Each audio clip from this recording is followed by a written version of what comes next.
Hello friends, I am Dr. Rajesh Chokhani, a general pediatrician from Bandra, Mumbai, and in this series of videos on physical examination, today we will be talking about hepatomegaly.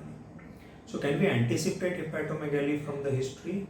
Definitely yes. So when we get a history of gradually progressive upper abdominal distension, it commonly suggests organomegaly, which in turn suggests hepatomegaly for sure, plus or minus splenomegaly. This is because the liver is a large organ that is placed relatively anteriorly in the abdomen and therefore contributes a lot to this distension. Isolated splenomegaly usually presents as a lump in the abdomen. Now, before we analyze hepatomegaly, we must remind ourselves that besides icterus and edema feet, which apparently are directly linked to the liver, there are many other general examination findings like growth of the patient, ecchymosis, clubbing, neck veins, KF rings in the eyes, or cataracts in infants, and so on, which may all have a bearing on the analysis of hepatomegaly. And as against this, we must also remember that jaundice and edema feet, and for that matter even hepatomegaly itself, may not be due to primary liver disease at all. Now, while palpating for the liver, we must keep our palm of the hand on the abdomen such that its upper margin is parallel to the right costal margin, and as we move along gradually up from the right iliac fossa towards the right costal margin, we bend our hand at the metacarpophalangeal joint only with each inspiration. Palpable liver does not necessarily mean an enlarged liver, because the liver may be palpable just because the lung is overinflated on the right side due to air trapping and the liver is pushed down, or the liver may be palpable because of visceroctosis as seen in a malnourished child or a rickety child. So we need to confirm whether there is hepatomegaly, which we do by measuring the liver span. So what is this liver span? It is the distance between the upper border of the liver as decided by percussion of the right chest anteriorly and the lower border of the liver as decided by palpation per abdomen, and this liver span should be increased for age. We also decide normal or abnormal liver based on consistency. So a normal liver is soft in consistency, whereas any pathology in the liver makes it a little firm. A hard liver of course may suggest a tumor or a malignancy, and therefore in young babies or infants a just palpable soft liver may be normal.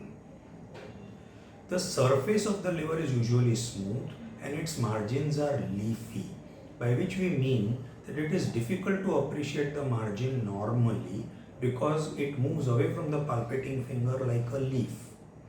In adults, we get the typical characteristic nodular surface of the liver in cirrhosis, whereas in children, we may just get a firm, slightly irregular surface. A rounded margin suggests a fatty liver or a storage disorder, whereas a sharp margin suggests chronic liver disease or cirrhosis. To analyze hepatomegaly, we must first decide the microanatomy of the disease. So for clinicians, the liver can be divided functionally into four parts: the hepatocyte or the liver parenchyma, the biliary tract, the venous system, and the reticuloendothelial system. Clinically, acute hepatocyte dysfunction manifests as jaundice with a variable combination of nausea, anorexia, vomiting, etc. But here we must remember that unless 80% of the hepatocytes are damaged, bilirubin will not be formed, and unless the bilirubin reaches a level of 2 mg% in the blood, we may not see icterus clinically. Therefore, occasionally, when the process is very rapidly progressive acute liver cell damage, as is seen in Rice syndrome, in spite of extensive hepatocyte damage, there may be no icterus and the syndrome presents with encephalopathy without icterus. Chronic hepatocyte damage manifests clinically as growth failure and signs of defects in synthetic function of the liver sorry, as seen in edema due to hypoalbuminemia or bleeding due to coagulation factor synthesis deficiency. Biliary tract disease has to be accompanied with jaundice, and characteristically the patient does not look so sick in spite of the jaundice being relatively deeper. When it comes to venous system disease, it is clinically manifest as portal hypertension, either sinusoidal or post-sinusoidal. Sinusoidal portal hypertension clinically manifests as hepatomegaly with ascites with splenomegaly with some signs of chronic hepatocyte dysfunction.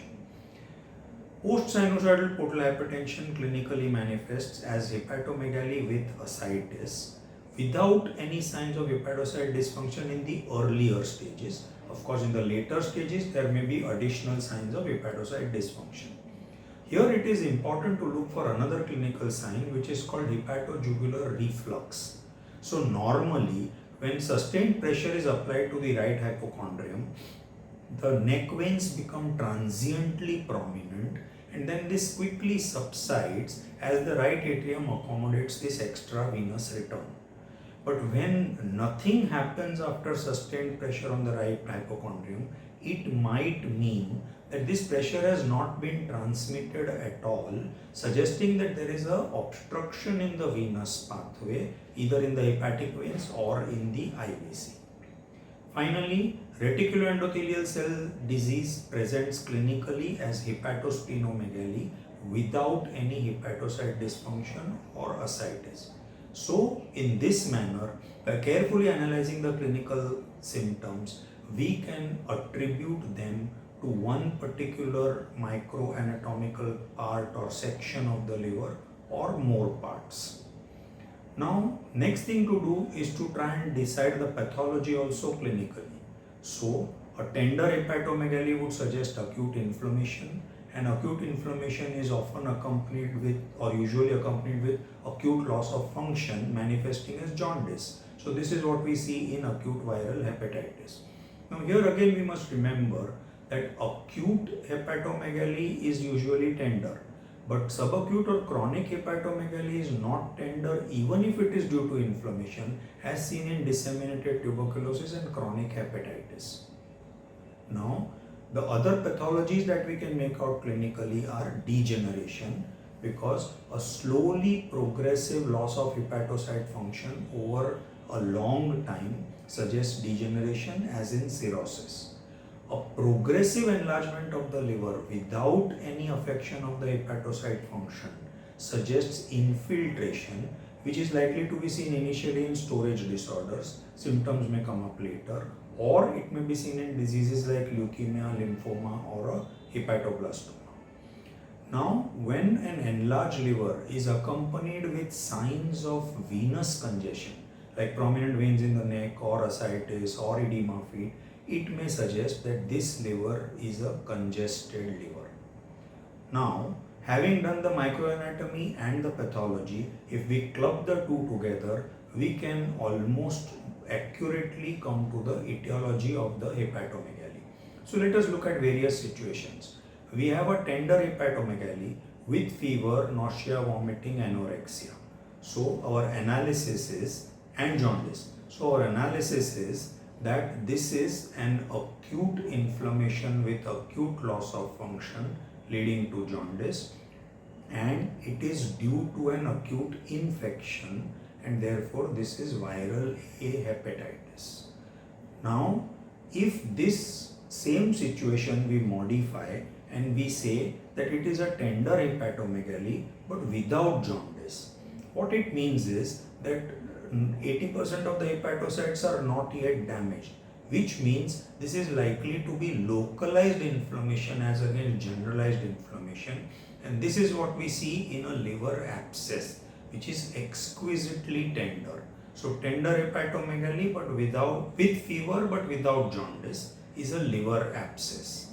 Now we look at a tender hepatomegaly with neither fever nor jaundice and we find that this is often associated with signs of venous congestion, as we said, or the patient may be breathless, and this is likely to be a congested liver as seen in congestive cardiac failure.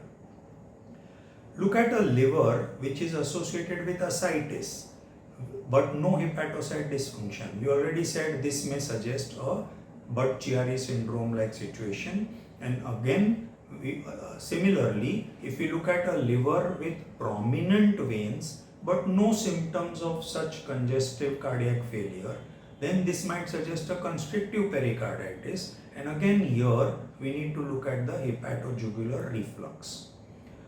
A liver, ascites and spleen suggest sinusoidal portal hypertension, as we already discussed, with some signs of chronic parenchymal dysfunction.